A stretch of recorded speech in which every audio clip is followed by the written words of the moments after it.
ಸನ್ಮಾನ್ಯ ಮುಖ್ಯಮಂತ್ರಿಗಳ ನೇತೃತ್ವದೊಳಗ ನಾನು ಗೃಹ ಸಚಿವರು, ಕಂದಾಯ ಸಚಿವರು, ಉಪಮುಖ್ಯಮಂತ್ರಿಗಳು ಎಲ್ಲರೂ ಸೇರಿ ಒಂದು ಮೀಟಿಂಗ್ ಮಾಡಿದ್ವಿ.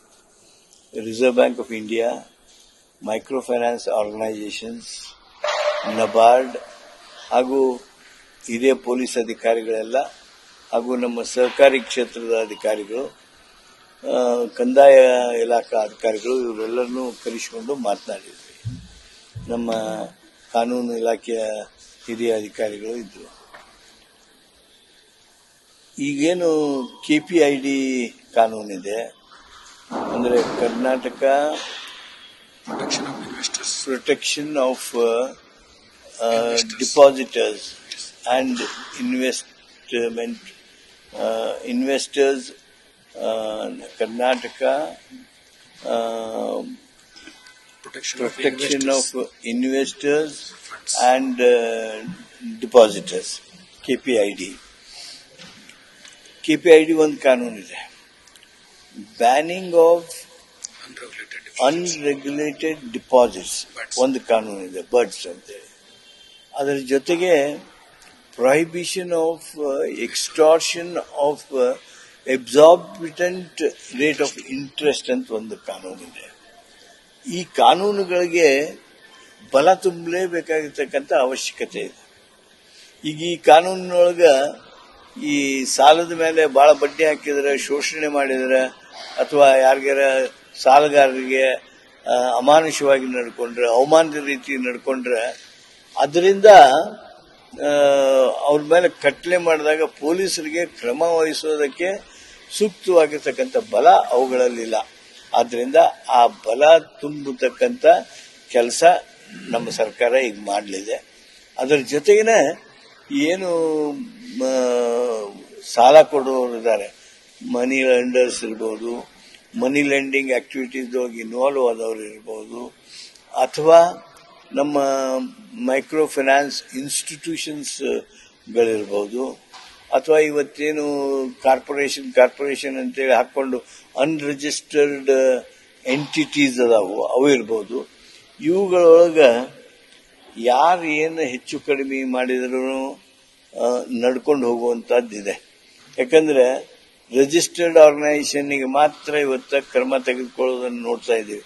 ಆದ್ದರಿಂದ ಅನ್ರಿಜಿಸ್ಟರ್ಡ್ ಇದ್ದದ್ದನ್ನು ಸಹಿತ ನಾವು ಮಟ್ಟ ಹಾಕಬೇಕು, ತಪ್ಪು ಮಾಡಿದರೆ ಅವ್ರಿಗೆ ಶಿಕ್ಷೆ ಆಗಬೇಕು ಅನ್ನುವಂಥ ದೃಷ್ಟಿಯಿಂದ ನಾವು ಒಂದು ಹೊಸ ಕಾನೂನನ್ನು ಮಾಡ್ತಾ ಇದ್ದೀವಿ. ಅದನ್ನ ಸುಗ್ರೀವಾಜ್ಞೆ ಮುಖಾಂತರ ರಾಜ್ಯದಲ್ಲಿ ತರಬೇಕು ಅಂತ ಹೇಳಿ ರಾಜ್ಯ ಸರ್ಕಾರ ಈಗಾಗಲೇ ಚಿಂತನೆ ಮಾಡಿದೆ. ಆ ದಿಸೆಯೊಳಗೆ ಘೋಷಣೆಯನ್ನು ಮಾಡಿದ್ದೇವೆ. ನಮ್ಮ ಕಾನೂನು ಇನ್ನೂ ಪೂರ್ಣ ಆಗಿಲ್ಲ ರೀ. ಈಗ ನಾನು ಏನೊಂದು ಡ್ರಾಫ್ಟ್ ಕಾನೂನು ಮಾಡಿದ್ದೇವೆ, ಅದನ್ನ ಅನುಭವಸ್ಥ ಪೊಲೀಸ್ ಅಧಿಕಾರಿಗಳಿಗೂ ಅದನ್ನು ನೋಡೋದಕ್ಕೆ ಕೊಟ್ಟಿದ್ದೀವಿ. ಅಂದ್ರೆ ಅವರು ನಾವು ಕಾನೂನೆಲ್ಲ ಪೂರ್ಣ ಮಾಡಿದ್ವಿ, ಆಮೇಲೆ ನಮಗಿದ್ರಾಗ ಏನು ಪವರ್ಸೇ ಇಲ್ರಿ ಅಂತ ಹೇಳೋದಲ್ಲ.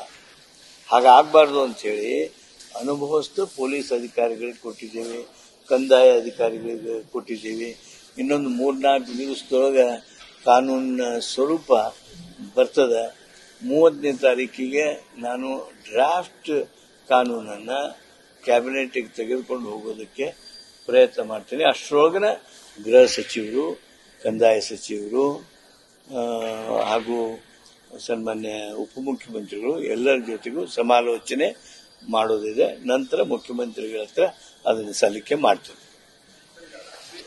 ಈಗ ನೋಡ್ರಿ 17.05% ಅದು ಇಲಸ್ಟ್ರೇಟಿವ್ ಎಕ್ಸಾಂಪಲ್ದಲ್ಲಿ ರಿಸರ್ವ್ ಬ್ಯಾಂಕ್ನವರು ಕೊಟ್ಟಿರ್ತಕ್ಕಂಥ ಮಾಹಿತಿ. ರಿಜಿಸ್ಟರ್ಡ್ ಲೈಸೆನ್ಸ್ಡ್ ಇನ್ಸ್ಟಿಟ್ಯೂಷನ್ ಒಳಗೆ ಕೆಲವು ಸಲ 18, 19, 21% ಹಾಕ್ತಾ ಇದ್ದಾರೆ. It depends on the circumstances. ದಂಡದ ಬಡ್ಡಿ ಅಂತ ಹಾಕ್ತಾರೆ, ಮತ್ತೊಂದು ಅಂತ ಹಾಕ್ತಾ ಇದ್ದಾರೆ. ಆದ್ದರಿಂದ ಎಷ್ಟು ನಾವು ಗರಿಷ್ಠ ಮಿತಿಯನ್ನ ಹಾಕ್ಬೋದು ಅನ್ನೋದನ್ನು ಸಹಿತ ರಿಸರ್ವ್ ಬ್ಯಾಂಕ್ನವ್ರ ಜೊತೆಗೂ ನಾವು ಮಾತನಾಡ್ತೀವಿ. ಅದನ್ನ ಕಾನೂನಿನಲ್ಲಿ ತರೋದಕ್ಕೆ ಸಾಧ್ಯವೇ ಅಥವಾ ರೂಲ್ಸ್ ಮುಖಾಂತರ ಅದನ್ನ ಘೋಷಣೆ ಮಾಡ್ತೇವೆ. ಅದೆಲ್ಲವನ್ನ ನಾವು ಬರುವ ದಿವಸಗಳಲ್ಲಿ ಚರ್ಚೆ ಮಾಡಿ ಇವತ್ತೇನು ಈ ವ್ಯವಸ್ಥೆ ನಡೆದಿದೆ, ಹರಾಸ್ಮೆಂಟ್ ನಡೆದಿದೆ, ಅವಮಾನ ನಡೆದಿದೆ, ತೊಂದರೆಯಲ್ಲಿದ್ದವರಿಗೆ ಮತ್ತೆ ಒಂದು ಬದುಕ ಅಸಹನೀಯ ಮಾಡ್ತಾ ಇದ್ದಾರೆ. ಇದೆಲ್ಲ ಯಾಕಾಗತ್ತೆ ಅಂದ್ರೆ ಈ ಲೆಂಡರ್ ಅಥವಾ ಇನ್ಸ್ಟಿಟ್ಯೂಷನ್ ಅವರು ವಸೂಲಿ ಮಾಡಿದ್ರೆ ಆಗೋದಿಲ್ಲ. ಇದನ್ನ ಔಟ್ಸೋರ್ಸ್ ಮಾಡ್ತಾ ಇದ್ದಾರೆ. ಔಟ್ಸೋರ್ಸಿಂಗ್ ಎಂತವ್ರಿಗೆ ಮಾಡ್ತಾ ಇದ್ದಾರೆ ಅಂದ್ರೆ ರೌಡೀಸ್ಗೆ ಆ ಜವಾಬ್ದಾರಿ ವಹಿಸ್ತಾರೆ.